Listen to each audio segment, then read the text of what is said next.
Bueno, buenos días a todos, son ya y 10, con lo cual pues empezamos el taller que se enmarca dentro de los trabajos, es decir, dentro de las actuaciones que hacemos nosotros para intentar fomentar la participación activa en la planificación hidrológica.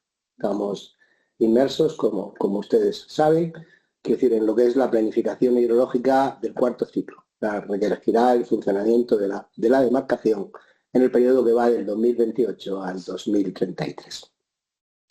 Ahora lo analizaremos un poco más despacio, el momento en el que nos encontramos, las previsiones que hay en relación con la elaboración y la aprobación del plan, pero básicamente estas jornadas pues, se enmarcan dentro de los procesos de participación que se hacen con motivo de cada una de las fases de elaboración del plan. Ultimamos ya la primera fase, la de los documentos iniciales, ahora lo analizaremos un poco con más detalle. Estamos ya en los temas importantes, es decir, en la caracterización de aquellos asuntos a los que el plan hidrológico ha de abordar solución y se ultimarán, es decir, con la elaboración inicialmente de una propuesta de plan hidrológico y desde luego pues con la versión definitiva que se termine remitiendo al Ministerio para, en su caso, su aprobación por virtud del Consejo de Ministros. En este procedimiento que estamos inmersos, que nos lleva aproximadamente unos 3 años, dentro del periodo de 6 años, pues en principio analizamos, caracterizamos la situación de la cuenca, definimos los temas a los que el plan ha de dar solución y finalmente desarrollamos esa estrategia. Dentro de la estructura de esa participación pública, la reunión se está siguiendo por videoconferencia. Entiendo que la estamos grabando, únicamente si hay alguna objeción que se manifieste, pero vamos, lo grabamos con la idea de que luego pues, se pueda seguir a través de la difusión en la web. Dentro de ese programa en el que estamos inmersos, hemos estructurado la participación de esta fase en 3 talleres y un documento de presentación. La presentación del esquema de temas importantes. El esquema de temas importantes es el documento que traigo aquí, está subido en la web y es una versión provisional que se mejorará como consecuencia de las aportaciones que se realicen ustedes durante el periodo de participación pública. Hace 15 días presentamos aquí ese documento y a partir de ahí pues hemos celebrado un taller de momento, el actual y el que realizaremos la semana que viene. Los talleres básicamente encajan en distintos apartados y en distintos temas en relación con los temas importantes. El que hicimos la semana pasada básicamente se destinó a evaluar y analizar la reutilización y la depuración de agua, algo consustancial y desde luego muy importante en la demarcación del Segura. En vamos a analizar aquellas actuaciones que mejor se destinan al cumplimiento de los objetivos de los objetivos ambientales, de las masas de agua. Básicamente, pues caracterizar el cumplimiento de los caudales y desde luego la recuperación del buen estado de las masas. En y en ninguno como este otro se caracteriza aquellas actuaciones que mejor contribuyen, al cumplimiento de los objetivos ambientales. En el último, normalmente es el que más gente atrae, pues analizaremos el impacto socioeconómico, el regadío y los problemas en cuanto a su sostenibilidad, más allá teniendo en cuenta que este plan se desarrollará con posterioridad al año 2027. En consecuencia y sin más cuestión, vamos a empezar a analizar lo que es lo que supone, el proceso que está en marcha y desde luego aquellos aspectos que más tengan que ver en relación con este taller.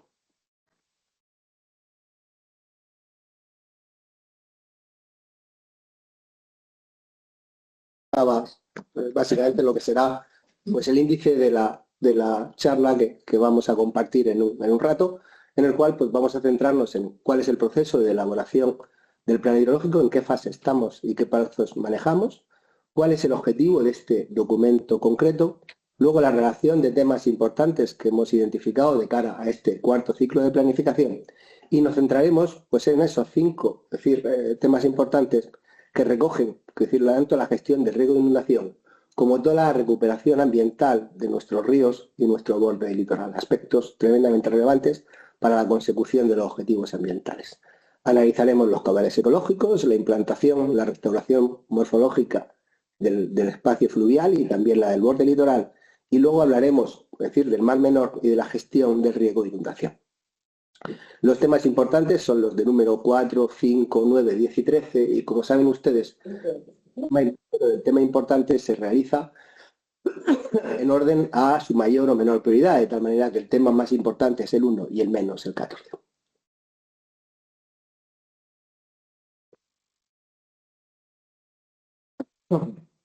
Ese es el proceso de planificación en el que estamos inmersos. Empezó allá el año pasado con los documentos iniciales.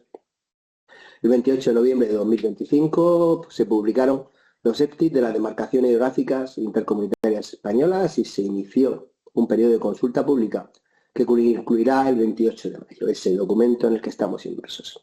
Previamente habíamos consolidado los documentos iniciales, aquellos que con los dedicamos durante el año 2024 y a partir del año 2024 y el principio del 2025, en el cual caracterizamos cuál era la situación de la demarcación, identificamos, quiere decir, cuál sería el cronograma de realización y definimos, es decir, las actuaciones de participación que íbamos a llevar a cabo, entre las que se encuentra pues esta reunión. El análisis es siempre similar para distintas fases. Se publica una versión provisional del documento, es decir, se fomenta la participación activa y la consulta pública y a partir de ahí se elabora un documento consolidado. Ahora veremos, es decir, cómo se estructura y qué contenido tiene ese documento. Ahí está el cronograma en relación con las jornadas que llevamos a cabo y la que queda la semana que viene, básicamente que analizará la sostenibilidad del regadío. La jornada de participación, es decir, taller de abastecimiento y el taller ambiental que hoy nos trae aquí. En este ciclo de planificación hemos optado por alargar, es decir, hacer estos talleres en la segunda parte, la parte final en relación con el periodo de participación. Y eso obedece a dos motivos fundamentales. En primer lugar, que aunque digamos lo que digamos y las veces que lo digamos, las alegaciones nos siguen llegando en los últimos días de cada ciclo de planificación, con lo cual pues realmente lo que percibimos es que es en el momento en el que se trabaja con más intensidad el documento. Por otro lado, y ante la primera parte del proceso de participación, en los primeros 3 meses, a partir de finales del año pasado, lo que hemos venido trabajando ha sido con un plan de adaptación al cambio climático que ya está elaborado y subido a la web de la Confederación, era una obligación legal que teníamos que hacer, y preparando los documentos iniciales que regirán toda la tramitación ambiental, el documento de inicio que regirá la tramitación ambiental del plan. Porque el plan hidrológico, aparte de ser sometido al proceso normal en cuanto a su elaboración, paralelamente se ve sometido a un proceso de evaluación ambiental que asegure que las actuaciones que al final se cometen son ambientalmente compatibles. Esa es la revisión del plan, eso es con lo que estamos trabajando. Y desde luego, como principal, dato de partida, nos encontramos con que tiene que adaptarse a los últimos cambios normativos que se han producido en la Unión Europea, que ha incorporado pues nuevos reglamentos, nuevas directivas que afectan pues tanto al cambio climático, el que motivaba el plan que les comentaba, como a todo el tratamiento de aguas depuradas, a la reutilización del agua, a las aguas de consumo urbano y también al reglamento 24.991 de restauración de la naturaleza, algo especialmente relevante en lo que tenemos aquí, por cuanto si bien, es decir, el objetivo de ese plan, es decir, además lo dice expresamente en su preámbulo, es conseguir 25.000 kilómetros para toda la Unión Europea de ríos exentos de barreras y problemas de conectividad longitudinal. Es un objetivo tremendamente ambicioso. Esos son los objetivos del ETI, la identificación y definición de los temas importantes, el plantear alternativas y desde luego elegir la alternativa más importante de cara a su elaboración y su inclusión en el plan hidrológico. Es decir, básicamente, incorpora el seguimiento, el grado de cumplimiento y parte de la caracterización que se hace, integra la normativa europea y de luego incorpora las prioridades de los nuevos reglamentos y directivas en cuanto a eficiencia hídrica, depuración y reutilización, restauración ecológica y gestión sostenible del agua. Esa es la relación de temas importantes con los que estamos trabajando en este ciclo. Aquellos que hayan participado en el anterior ciclo de planificación verán que no hay cambios sustanciales en relación con el Estado, sí que hay alguna variación y desde luego se analizan los temas con otro enfoque distinto, metodológico, que con respecto a cómo hacíamos. Pero básicamente los problemas que hay en la demarcación, pues básicamente son los mismos y se arrastran de un ciclo a otro por cuanto no terminan de resolverse esos aspectos. Los plazos que se necesita para conseguir esos logros son amplios, con lo cual nadie entendería que en 2 o 3 años se hubiera producido un vuelco en relación con esos temas. Nosotros, desde luego, no lo hemos hecho. Es verdad que dentro de esa consideración, es decir, en este ciclo, se le da mucha más importancia al tema económico. Es un ciclo en el cual hay que justificar, es decir, la existencia pues, de los impactos económicos que constituyen algunas medidas, que hay determinados aspectos que entendemos que desde el punto de vista socioeconómico había que dejarlo mejor reflejado. En cuanto a cosas que se hayan eliminado, básicamente pues es todo el tema de la adaptación al cambio climático, que ya no se incorpora como un tema nuevo, sino que pasa a integrarse, es decir, de manera transversal en todos y cada uno de los temas importantes de la demarcación. Si los agrupamos por grupo, evidentemente nos encontramos unos temas que afectan a recursos hídricos y calidad de las aguas, todos relacionados con la protección sostenible de las aguas subterráneas, su contaminación difusa por nitratos y otros, y la contaminación por vertidos y nuevos requerimientos de calidad. Es decir, estos fueron en parte objeto en el taller primero y lo serán en el que celebraremos la semana que viene. Por otro lado, los usos del agua, es decir, sostenibilidad de los recursos del regadío del trasvase Tajo Segura y control del uso de extracciones, superficies y redes de control.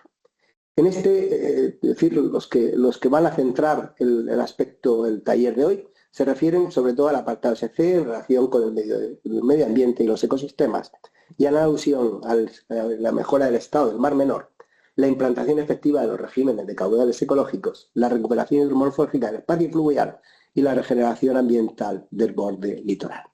También la gestión del riesgo de inundación, que se incorpora en ese apartado E de gestión de riesgos y gobernanza. El resto de temas de economía del agua, donde, insisto, están buena parte de las principales modificaciones que se incorporan para este ciclo, y las dificultades de la ejecución del programa de medidas, pues en principio serán temas que abordaremos también en esa jornada. En general, ustedes lo que van a encontrar o lo que han encontrado ya cuando han visto el documento, pues en final es una ficha de Atleti que refleja cada tema. En principio, la ficha incluye la descripción del problema y luego analiza su ámbito y la localización, las presiones e impactos, el diagnóstico de la situación actual y su efecto y su relación con el cumplimiento de los objetivos, y luego una serie de alternativas y unas medidas propuestas. Es decir, también los sectores afectados y un análisis económico de la situación. En general, las alternativas que encontrarán, es decir, aunque existen variaciones con respecto a un tema con otro, pero tienen más o menos una tendencia. Inicialmente, como alternativa cero o tendencial, consideramos el cumplimiento, es decir, tal y como estamos ejecutando ahora mismo, de las medidas que ya estaban previstas. En general, la alternativa 1 supone completar las medidas previstas en el plan hidrológico anterior, el vigente, en el que ahora mismo está en vigor, que suele ser más ambicioso que el tendencial porque en general no cumplimos o no conseguimos cumplir la totalidad de las cosas que tenemos programadas. La alternativa 2 suele ser una revisión de la alternativa 1 en el cual pues anulemos o demos de baja aquello que nos parece que no es oportuno a día de hoy o incorporamos, que suele ser lo más habitual, actuaciones nuevas que entendemos que son mejores para completar el programa. Para que eso les resulte más sencillo seguirlo, hemos publicado, está publicado ya, la encuesta sobre el grado de cumplimiento de los temas elegidos y la inclusión de temas nuevos. Es una encuesta muy sencilla, no le llevará más de 8 o 10 minutos en elaborarlo, en el que básicamente pues analiza con mayor facilidad que la que lleva el documento, pues las alternativas y el grado de adecuación que en principio tienen los temas que nosotros hemos elegido. Hasta ahí lo que sería pues lo que es el proceso de planificación en el que estamos en marcha. Y ahora mismo pues entraríamos ya en aquellos aspectos concretos, quiere decir que son objeto del taller que hoy nos trae aquí, que es básicamente la restauración tanto de los ríos como del borde litoral, así como la gestión del riesgo de inundación. Estos temas ya fueron analizados brevemente en la jornada de participación. En aquel momento no pudimos dedicar más que 2 o 3 minutos por tema y ahora pues vamos a intentar focalizarlo y resumirlo un poco más. En todo caso, quiero decir, la información que aquí les pongo de manifiesto es la que consta en el documento y de luego si quieren ampliar en relación a cualquier tema no hay más que irse al documento completo. Caudales ecológicos. Evidentemente, el cumplimiento de los caudales ecológicos constituye una condición absolutamente fundamental para la recuperación de las masas de agua. Están definidos con ese criterio. Son aquellos caudales circulantes que se posibilitan el buen estado de las masas de agua y, evidentemente, allí donde haya fallos, ahí donde se incumplan, difícilmente se pueden, si están bien calculados esos caudales ecológicos, estar cumpliendo y estar consiguiendo el buen estado de las masas. El caudal ecológico, de acuerdo con nuestra norma, constituye una restricción previa, es decir, todos los usos están obligados a respetar el caudal ecológico. Es decir, y solamente establece la ley como una posible excepción es el abastecimiento a poblaciones en aquellos casos que no exista una alternativa viable para su atención. Pero por encima del resto de usos, es decir, los caudales ecológicos constituyen una prioridad y una restricción de usos. Durante los 3 primeros ciclos de planificación hemos ido determinando todas las componentes del régimen de caudales ecológicos. Empezamos con las masas estratégicas en el primer ciclo, incorporamos en el segundo ciclo a todas las masas en cuanto a caudales mínimos y completamos todos los componentes del régimen de caudales ecológicos, que es caudales ecológicos máximos, mínimos, tasas de cambio y caudales generadores en el tercer ciclo de planificación. En consecuencia, no hay una urgencia ni una demanda como tal de volver a recalcular esos caudales, sino exclusivamente revisar algunos aspectos concretos y algunas cosas que sabemos que no están funcionando bien. Analizaremos la situación del río Teivilla, es decir, donde un río con una elevada presión desde el punto de vista de abastecimiento y que hace que el caudal, ahora mismo fijado en el plan, sea muy bajo. Bueno, pues lo analizaremos y vemos si existe posibilidad a base de la nueva disponibilidad de recursos, de incrementar ligeramente ese caudal. Para este horizonte de planificación habíamos focalizado fundamentalmente el tema de los caudales ecológicos, es decir, en la línea de asegurar su seguimiento y su plena implantación. Lo habíamos establecido como objetivo, es decir, que cuando terminara este ciclo de planificación, por lo menos en cada masa de agua de la demarcación, tuviéramos un punto, una estación de control permanente.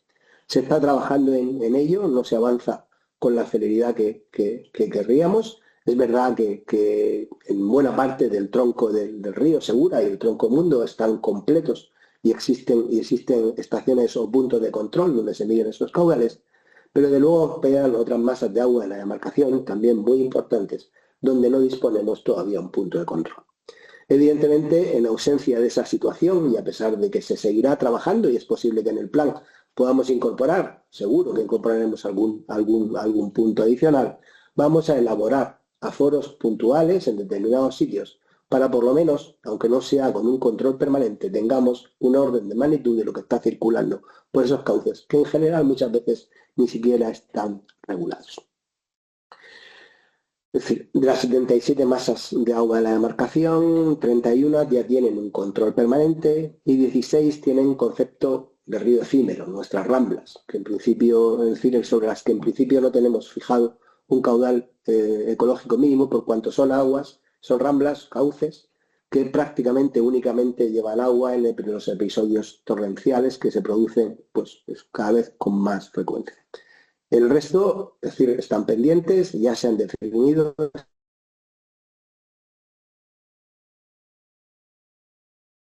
y esperemos que para el plan hidrológico, es decir, para el proyecto del plan hidrológico, que necesariamente, y no se lo había comunicado, debemos sacar a consulta pública, nosotros, conjuntamente con todas las demás restos de demarcaciones intercontinentales para el finales del mes de octubre, pues podamos poner información, por decir, podemos poner de manifiesto más información que ahora en el trámite.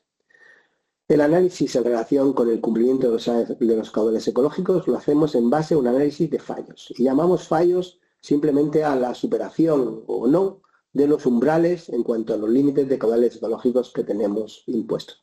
Pero un fallo no supone necesariamente un incumplimiento, porque no consideramos incumplimiento cuando el fallo obedece a causas naturales. Es decir, un cauce, un río, puede bajar poca caudal porque realmente en ese momento sus aportaciones naturales son escasas. En ese momento se está produciendo un fallo, no llegamos al caudal que tenemos, pero desde luego no supone un incumplimiento. La determinación del fallo es mucho más sencilla que la caracterización de su incumplimiento, que obliga a uno a análisis mucho más exhaustivos en cuanto a la situación. En todo caso, la implantación de caudales ecológicos presenta dificultades para garantizar su pleno cumplimiento. No se están cumpliendo, es decir, es verdad que no se está, o por lo menos no lo están cumpliendo en algunas de las masas. Tanto en el informe de seguimiento como en la ficha que nosotros recogemos, pues analizamos, esos incumplimientos y en relación con su magnitud, algo que no habíamos trabajado en anteriores ciclos, pero ya hay una información suficiente. Consideramos que ese incumplimiento es grave cuando su periodo de duración o la falta de disponibilidad de recursos afecta pues, a una magnitud importante, y en función de eso pues los caracterizamos como los incumplimientos, como leves, moderados o graves. En todo caso, hay que mencionar que este río, como ningún otro, se ve afectado por una elevada presión, tanto en cuanto a punto de vista morfológico como consecuencia de los numerosísimos embalses que existen en la demarcación, es decir, tanto como defensa de avenidas como para regulación, que suponen pues, que el río esté profundamente alterado y haya modificado sus caudales históricos, que eran con máximos en los meses de invierno y la primavera, frente a ahora que los caudales circulantes constituyen máximos en los periodos de verano, que es cuando realmente se desembalsa. Y desde luego la extracción, la importante extracción de aguas subterráneas, de aguas superficiales que se realiza de los cauces. En alguna de las masas pues estamos detrayendo pues, prácticamente el 80% de lo que sería el caudal natural circulante. Eso dificulta, desde luego no imposibilita, y la idea es hacerlo compatible, desde luego el pleno cumplimiento del régimen de caudales ecológicos que nos hemos impuesto. Evidentemente, la falta de un caudal suficiente circulante afecta a los hábitats fluviales, a la vegetación de ribera y desde luego supone un volumen muy inferior, muy escaso, para poder diluir vertidos y afecta a la calidad físico-química del agua. Los problemas que nosotros vemos están asociados especialmente por zonas de la vega media y la zona baja, donde el río tiene su máxima presión de extracción, y también en los ríos de la margen derecha, el Mula, el Argos, el Moratalla y el Tevilla.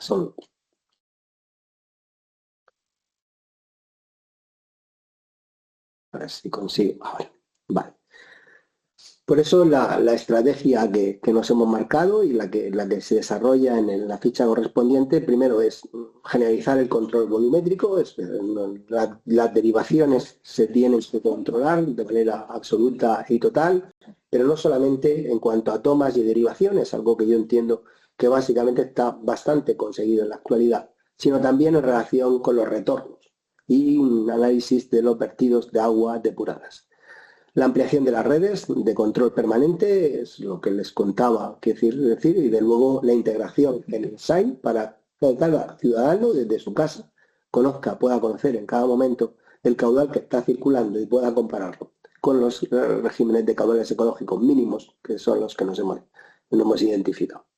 Desarrollar aplicaciones informáticas para la gestión de los usuarios. Es importante que si en un punto concreto y como consecuencia de una derivación por un azud o por una toma se están incumpliendo los caudales, ese usuario pueda recibir la documentación en tiempo real que les permita pues, modular y operar las compuertas o el motor de toma para garantizar que no se produce ese incumplimiento.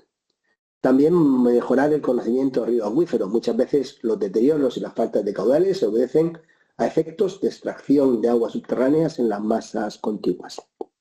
Y desde luego la evaluación de la eficacia del régimen. Hasta que no tengamos los caudales plenamente operativos en las masas, no seremos capaces de determinar si son o no son suficientes en relación con los objetivos que nos hemos establecido. Existe un nuevo protocolo, se está trabajando con un nuevo protocolo ya para evaluar esa eficacia que no resulta fácil con carácter general. El objetivo, por tanto, es la implementación integral del régimen de caudales como un aspecto crucial para mejorar la gestión del recurso y asegurar la sostenibilidad de los ecosistemas fluviales.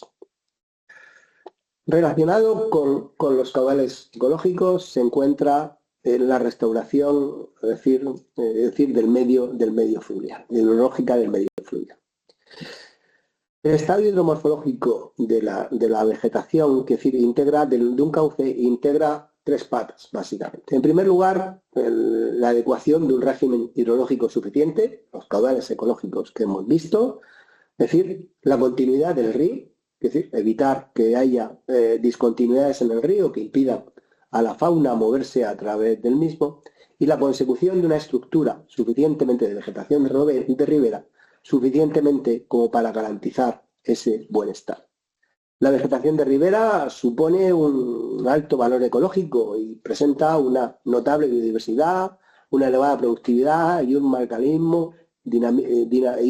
dinamismo de los ecosistemas. Nada como la revegetación y la recuperación de la vegetación de ribera como un instrumento útil para la consecución del buen estado. Y desde luego tiene como funciones, pues eso, las que hay ahí, modular las condiciones hidroclimáticas, la sombra.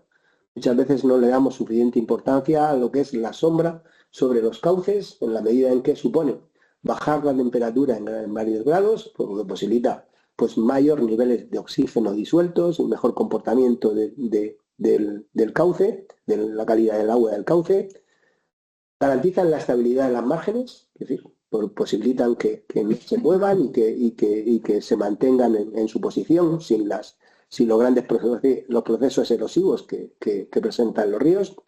Controlan la vegetación acuática, limitando la presencia de especies exóticas invasoras y permitiendo ecosistemas que son óptimos, constituyen auténticos corredores biológicos por los que discurre la fauna, constituyen una barrera natural, es decir, que impiden o que retrasan el aporte de sedimentos y los compuestos químicos al cauce, y de luego supone un notable valor paisajístico, recreativo y poblacional para los terrenos en los que, para los entornos en los que se encuentran.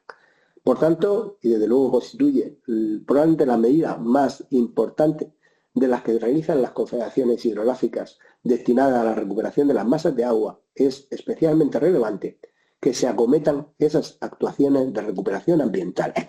Pero no solamente en los cauces que tienen ríos, también en aquellas ramblas temporales y efímeras donde la vegetación juega un papel importante. Los sitios donde detectamos que mayor hace falta trabajar, pues evidentemente es el eje principal del río Segura y también los afluentes que están especialmente regulados, las ramblas efímeras y de luego los tramos urbanos, es decir, que también son importantes, es decir, que sean restaurados y mejorados. Las actuaciones que hasta ahora hemos acometido con mayor intensidad se han centrado especialmente en los tramos del río Segura desde Contraparada a la desembocadura y los pares inmediatamente aguas arriba desde Contraparada, entre las ciudades de Archena y la Contraparada ya en la entrada a la Vega Media.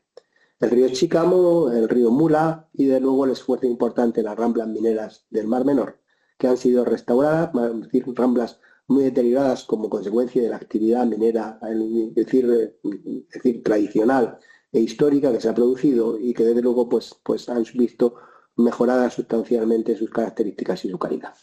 Quedan pendientes actuaciones que teníamos previstos en el plan, que lo lógico sería que se fueran acometiendo en lo que queda todavía el ciclo de planificación, en las zonas que van pues desde el Cenajo hasta Cañada Verosa, en el cual pues una buena parte del año discurre un caudal pequeño y desde luego zonas como el arroyo de Minateda y la rambla de Tobarra.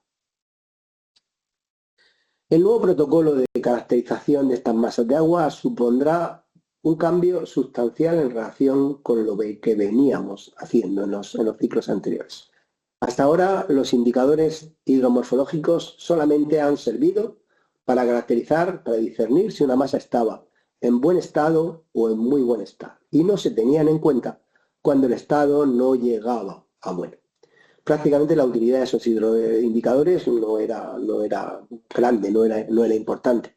Ahora los incorporamos, los vamos a incorporar cuando el grado de confianza que tenemos en relación con el cumplimiento de los indicadores biológicos no es muy alta, pues evidentemente la nueva, es decir, el nuevo protocolo nos posibilita tenerlos en cuenta en esa evaluación del estado, es decir, aun cuando, es decir, el estado de la masa no sea bueno.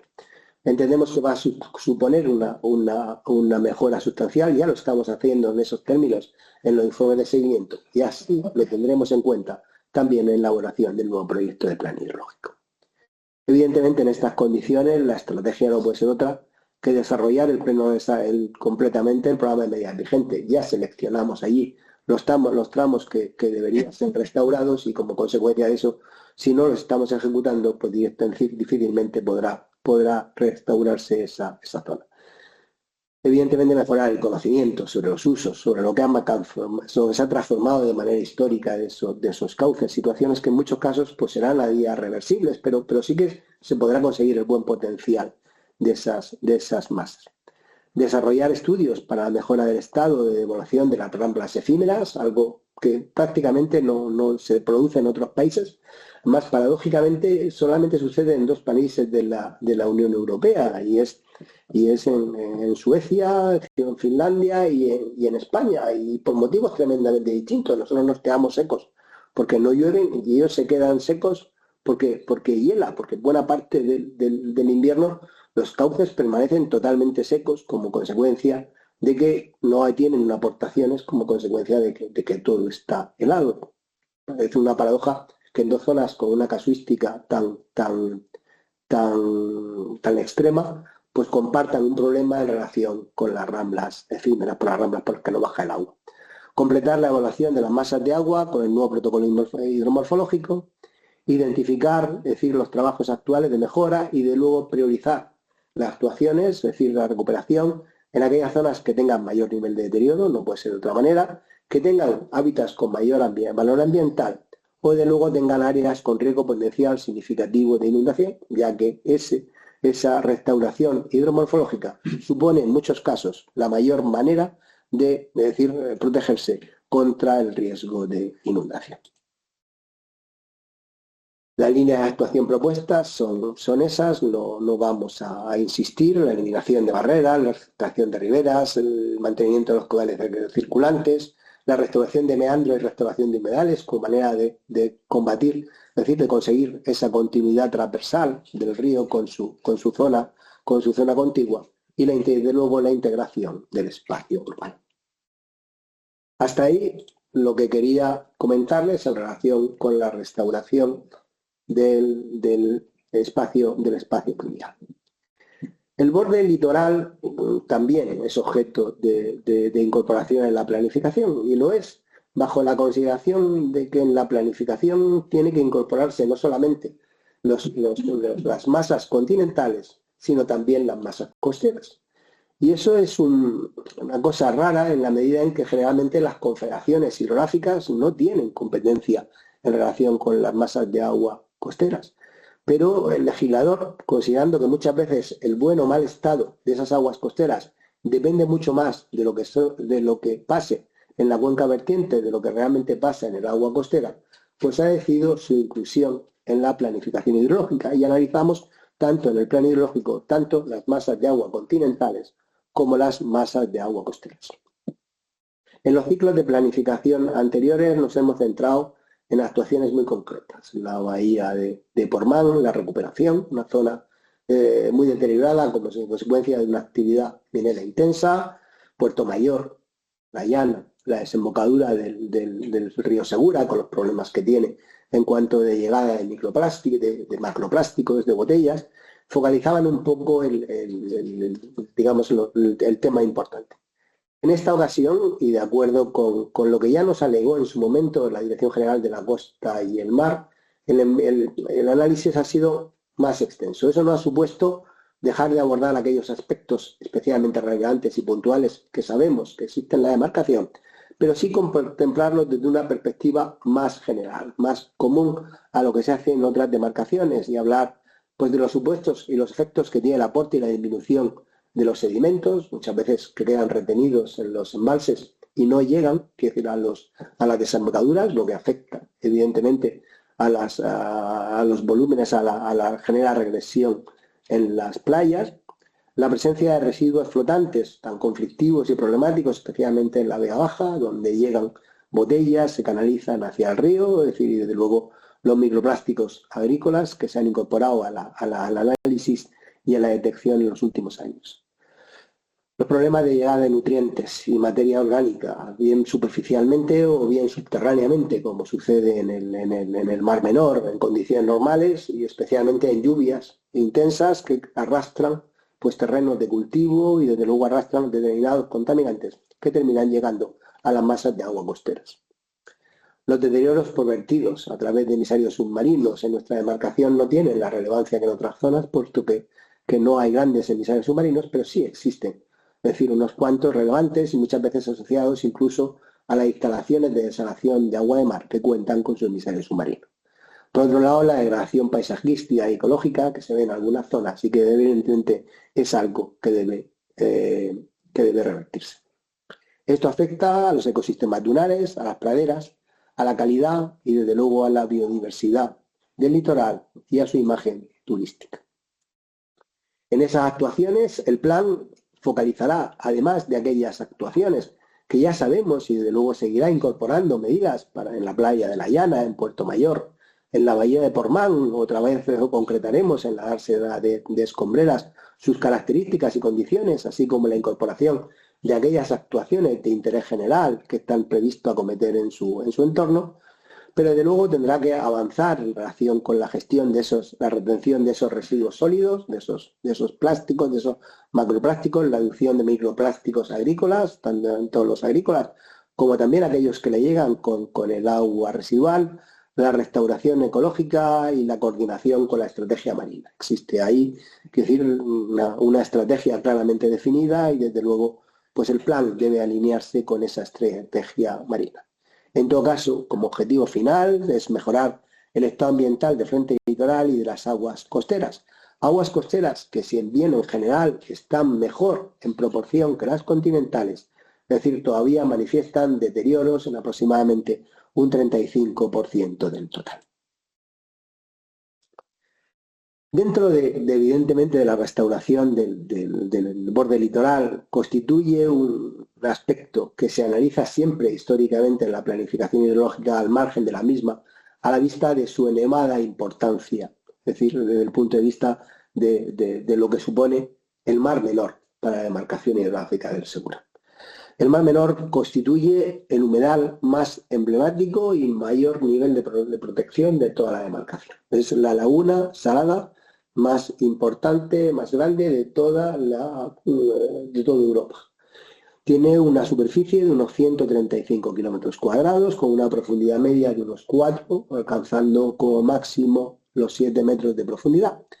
Y desde luego constituye un espacio dotado pues prácticamente de todas las figuras de protección que puede contar una masa de agua en estas condiciones. Es Renatura 2000, es CEPA, es zona de especial conservación, CEPA es zona de especial protección de aves, es humedal de interés internacional, del convenio Ramsar, es zona de especial protección dentro del mar Mediterráneo, una área de protección de fauna silvestre, una área de conservación de la biodiversidad.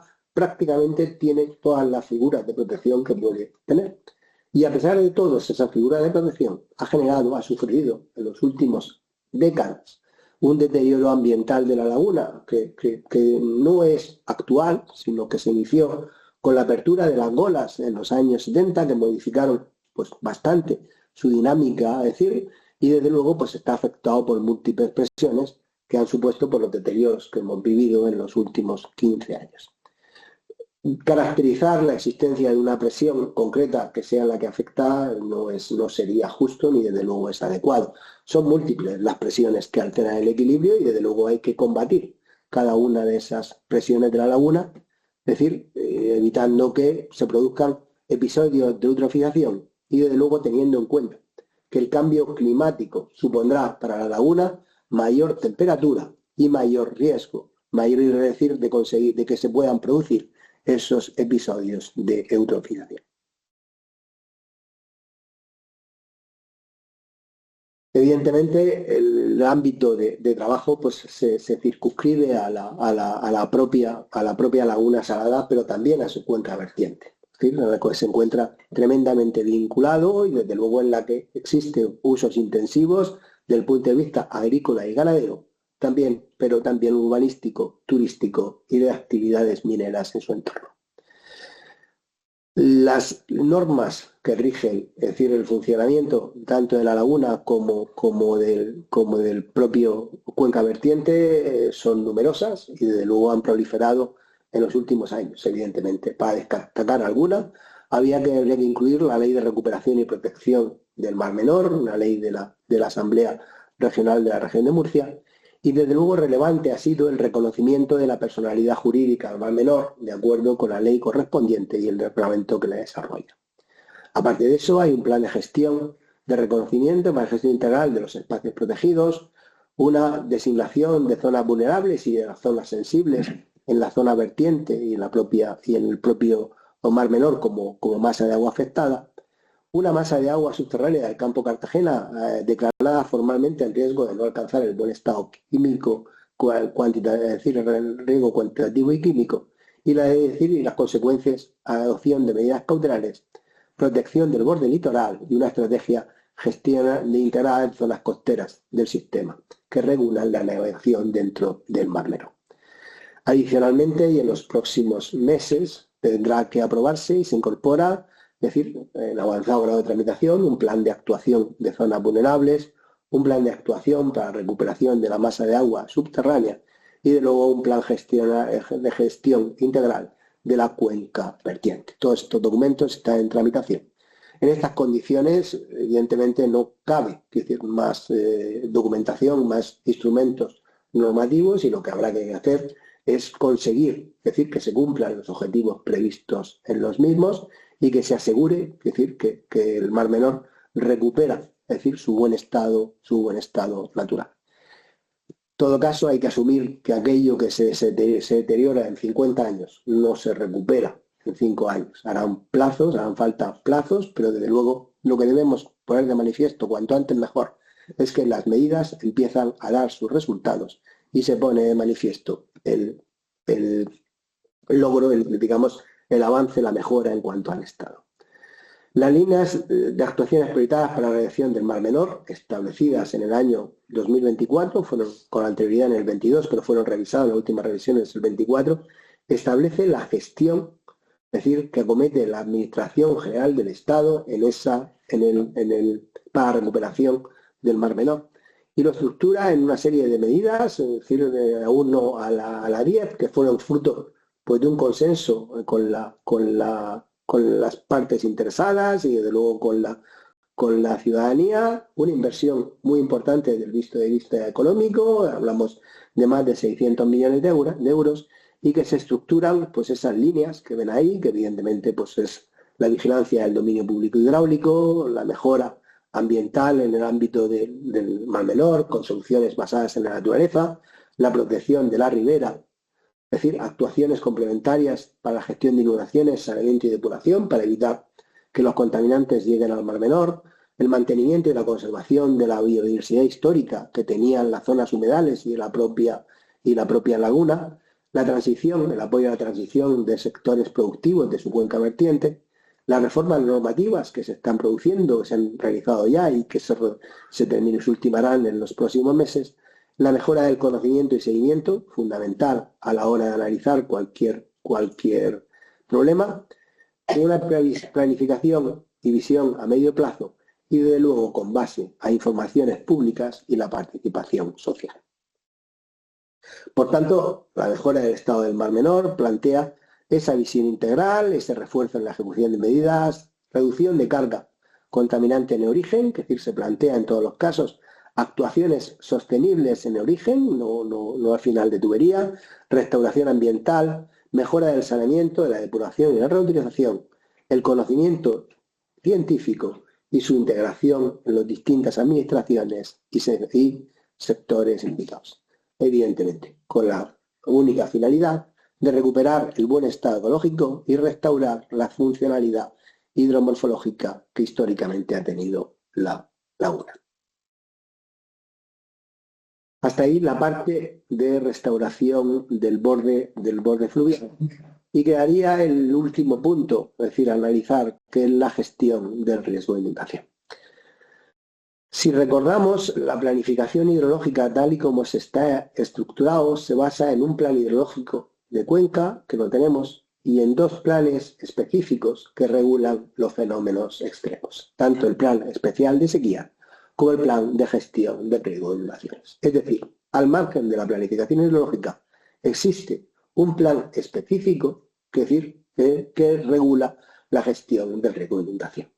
Evidentemente, ambos planes tienen que estar, por consecuencia, totalmente coordinados, siendo mucho más amplio el contenido del plan específico, el de gestión del riesgo de inundación, que el que se incorpora en el plan hidrológico. Para asegurar esa planificación coordinada en relación con el plan de gestión de riesgo de inundación y el plan hidrológico, son dos funciones las que se abordan principalmente.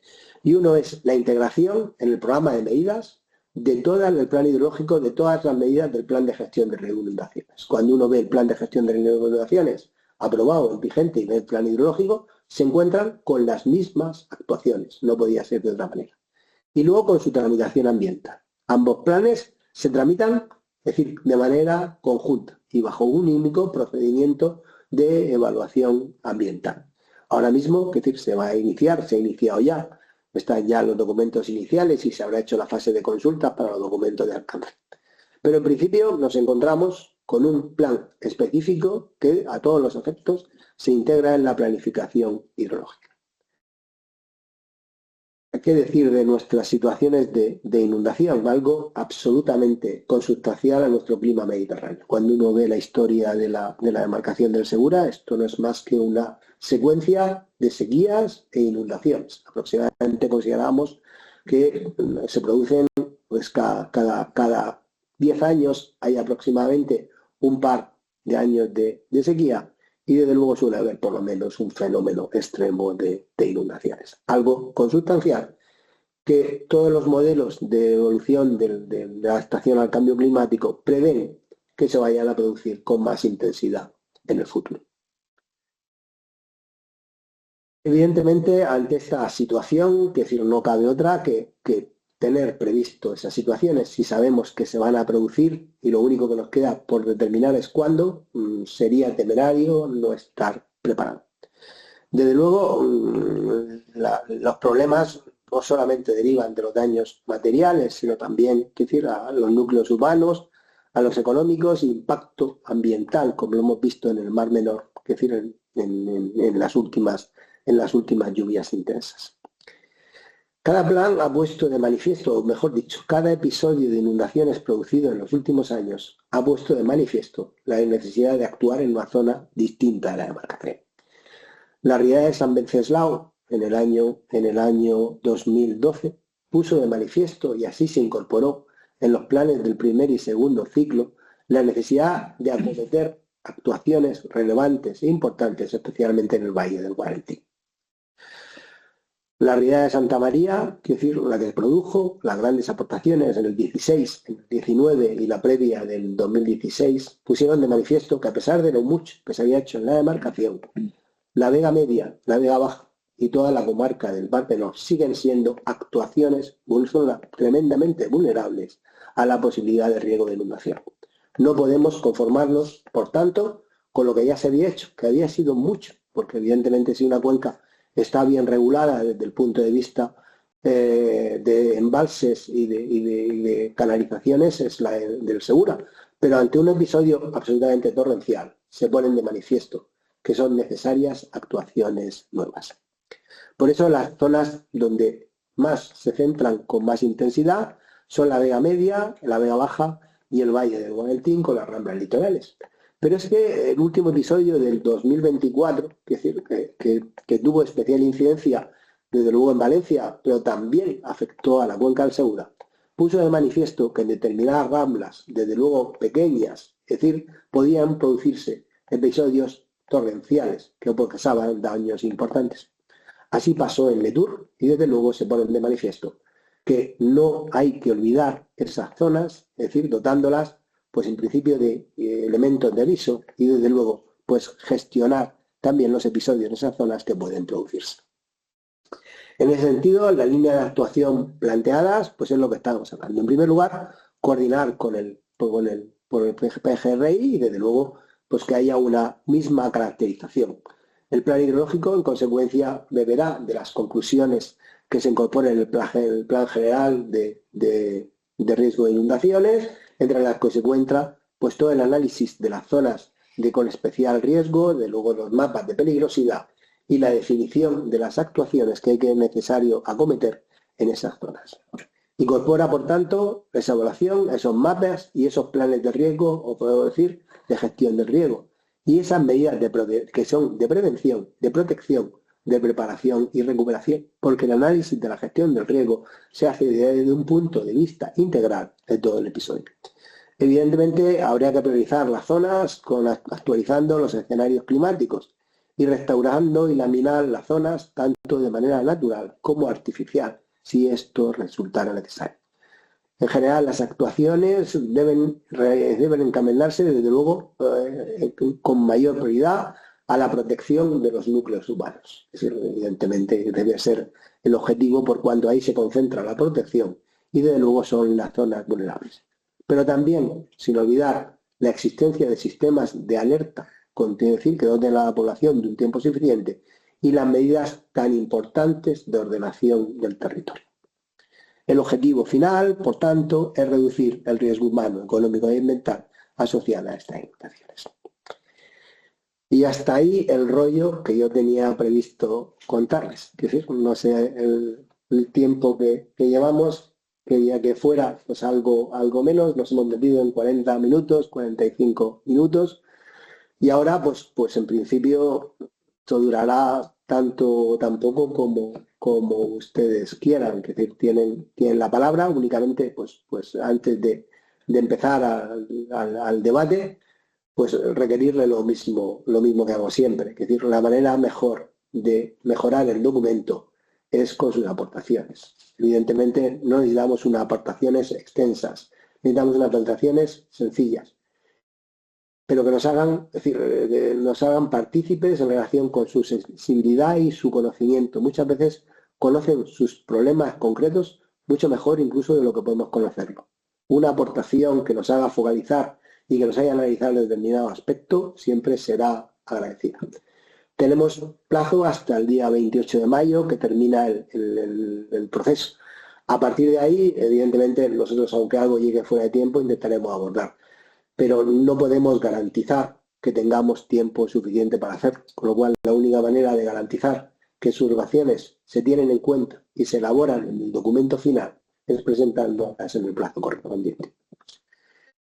El tiempo que tenemos no es mucho, es decir, necesariamente el proyecto del plan hidrológico tiene que salir a consulta pública si no hay cambio en los criterios antes del 28, en principio antes de final de octubre de este año. El objetivo es que esté aprobado a final del año 2027. La fecha que establece la directiva es el 22 de diciembre del 2027. Si queremos tenerlo para esa fecha, no es posible ir publicar el documento más allá de finales del mes de octubre. Antes de esa fecha tendremos que ultimar la propuesta del proyecto del plan hidrológico que someteremos a información pública. No pasa nada si nos dejamos algo, tenemos tiempo suficiente a lo largo del final de este año y principio del año para incorporarlo, pero el documento debe recoger de manera suficiente la caracterización de la demarcación. Evidentemente es un plan complejo, por cuanto es un plan que se realiza por primera vez cuando teóricamente la directiva había establecido que ya tenían cumplidos los objetivos ambientales. Si recordamos, la directiva Marco del Agua establecía el 2027 como el plazo final, no solamente del plazo inicial, sino de las dos prórrogas previstas en la misma, para conseguir el buen estado de las masas de agua. Sabemos que eso no se va a producir.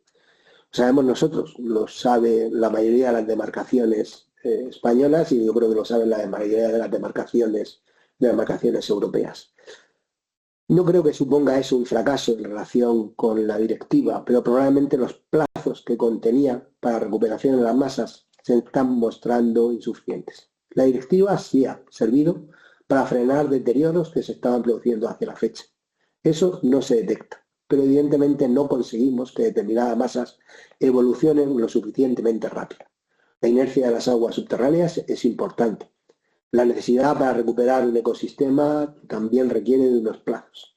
Bueno, veremos un poco cómo somos capaces, pero en este plan no podemos realizar lo mismo que hemos hecho en los anteriores, y es prorrogar los objetivos ambientales hasta el final del ciclo de planificación. Veremos cómo se aborda y las consecuencias que eso tiene. Evidentemente, lo que tendremos que hacer y tendremos que en este plan es incorporar todo y lo mucho que hemos hecho. Y desde luego justificar y analizar por qué no se han conseguido esos objetivos y los plazos que se precisarían, o los objetivos, es decir, menos rigurosos que tendríamos que establecer para ello. Animarles, por tanto, decir que vamos a seguir trabajando y desde luego pues que las aportaciones muchas veces que no le den, no duden a la hora de presentar algo, no tienen que estar muy elaboradas ni siquiera, pero sí tienen que asegurarse que se focalizan aquellos aspectos relevantes que consideran que se incluyan en el plan hidrológico. Abrimos por tanto un turno de palabras, si alguien quiere trasladar algo, ¿sí? Alguna observación, alguna cuestión. Isidoro, has llegado ya prácticamente al final de la jornada. Ninguna. En principio, agradecerles su presencia hoy aquí, animarles a desde luego continuar hacer realizar esas aportaciones y ponernos de manifiesto a aquellos que estimen lo oportuno, y desde luego pues notificarles que vamos a seguir avanzando en la planificación y vamos a seguir cubriendo etapas. Vamos a ver hasta dónde somos capaces de llegar, pero entendemos que la planificación es tremendamente importante, tremendamente relevante, que a día de hoy lo que no está en la planificación no existe y que entre todos debemos asegurarnos que lo que está previsto en su programa de medidas y en su normativa en cuanto a la gestión, pues sea lo que se termine realizando. Invitarles, quiero decir, a la mesa con otro contenido totalmente distinto, a la que celebraremos la semana que viene, pero precisamente por eso, pues probablemente también sea muy importante pues hablar de la sostenibilidad del regadío, que será fundamentalmente lo que abordaremos la semana que viene. Muchas gracias y buenos días a todos.